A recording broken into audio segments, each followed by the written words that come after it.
નમસ્કાર દર્શક મિત્રો, હું છું એડવોકેટ સોનલ બારિયા. આપ સર્વનું સ્વાગત છે મારી ચેનલ લીગલ ભવ્ય જ્ઞાનમાં.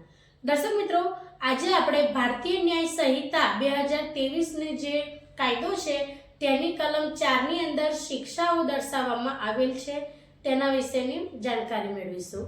તો દર્શક મિત્રો, તમે કેવા પ્રકારનો ગુનો કરો છો તેની ઉપર નિર્ભર છે કે તમને કેવા પ્રકારની સજા થઈ શકે છે. તો કાયદાની અંદર કેટલા પ્રકારની સજા છે તેના વિશેની આજે આપણે માહિતી મેળવીએ. તો દર્શક મિત્રો, સૌથી પહેલી છે ફાંસીની સજા એટલે કે મોતની સજા.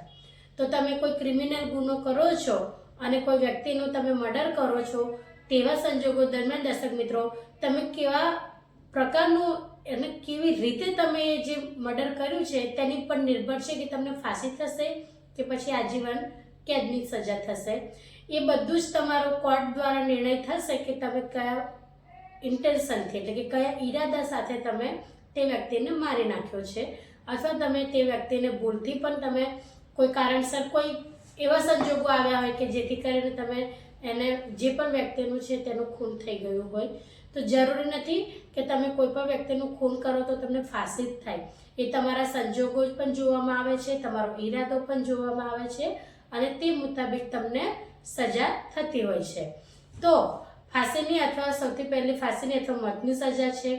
ત્યારબાદ દર્શક મિત્રો, આજીવન કેદની. આજીવન એટલે તમે જ્યાં સુધી જીવો ત્યાં સુધી તમારે જેલની અંદર રહેવાનું, તેને આજીવન કેદની સજા કહી શકાય છે.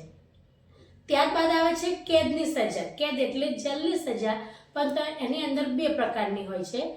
એક છે સખત મજૂરી સાથેની કેદ અને એક છે સાદી કેદ.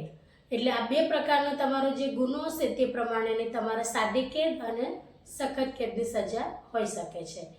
તે ઉપરાંત તમારી મિલકત જપ્તી કરવાનો પણ હોય છે.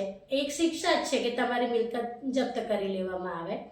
ત્યારબાદ દર્શક મિત્રો આવે છે દંડ ભરવાનો. બરાબર મિત્રો, કોઈ એવો ગુનો કર્યો હોય તમે કે જેની અંદર સિવિલ કાર્યવાહી દ્વારા તમને દંડ થઈ શકે તો તે દંડની શિક્ષા કહેવાશે. ત્યારબાદ દર્શક મિત્રો, સાર્વજનિક તમારે જે સેવા કરવાનો આવે છે તે પ્રકારની કોઈ તમે નાનો કોઈ ગુનો કર્યો હોય ત્યારે સાર્વજનિક સેવાકીય કાર્ય પણ કરવાનું આવે છે. તમને એક ઉદાહરણ દ્વારા સમજાવું કે જો તમે પહેલી વાર જ કોઈ ચોરી કરી છે અને એ ચોરી તમે 5,000થી ઓછી જે કિંમત છે એટલાની કરી હોય ત્યારે તમને જેલની સજા કરવામાં નહીં આવે, પરંતુ તમને કોઈ સાર્વજનિક જ્યાં છે કોઈ પણ પ્રકારનું ત્યાં આગળ તમને સેવા કરવાની જે એનો ટાઈમ પીરિયડ હોય એટલા ટાઈમ પીરિયડ માટે તમને ત્યાં સેવા કરવાની શિક્ષા કરવામાં આવે છે, જેથી કરીને તમને કોઈ પણ પ્રકારનું વેતન આપવામાં નહીં આવે. અને તમે જે પણ ચોરી કરી છે પહેલી વાર, તો જે વસ્તુ તમે જેમને લીધી છે ચોરી કરીને તો એ તમારે પરત કરવાની રહે છે, અથવા તો એ પરત ન કરી શકો તમે તેને વેચી દીધી છે તો એ જે વસ્તુ તમે ચોરી કરી છે 5,000થી નીચેનું તેનું મૂલ્ય છે, તો તેવી વસ્તુનું તમારે એ જે તે વ્યક્તિને મૂલ્ય આપવાનું રહે છે. BNS ની અંદર એટલે કે ભારતીય ન્યાય સંહિતાની અંદર આ કાયદાકીય રીતે કલમ 4 ની અંદર જે શિક્ષાઓ છે તે શિક્ષાઓ દર્શાવવામાં આવેલ છે. તો દર્શક મિત્રો, વિડીયો કેવો લાગ્યો તેના વિશે જરૂરથી જણાવજો. જો વિડીયો સારો લાગ્યો હોય તો તેને લાઈક કરજો, શેર કરજો અને ચેનલને સબસ્ક્રાઈબ કરજો.